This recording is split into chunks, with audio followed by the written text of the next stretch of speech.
ઓય આયા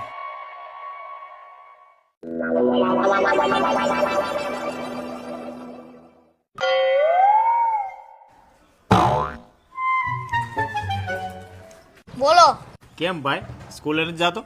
અરે ભાઈ મારે જે સ્કૂલમાં ભણવું છે ને સ્કૂલમાં એડમિશન ન મળ્યું અને એમાં અમે લાગવગ કરીને તોય અમારું એમાં ન આવ્યું. અરે મોટા એમાં મૂંઝાવાનું હોય, તારે મને કહેવાય ને આપણું બધે હાલે.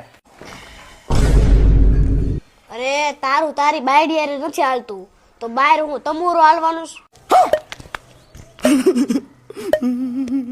કરતા હોય એ કરો અને ગાભા હુકો. ઉઠા લે રે દેવા, ઉઠા લે રે બાબા. ઘરમાં ધ્યાન દેતો નથી ને બીજે ફાફા મારે છે.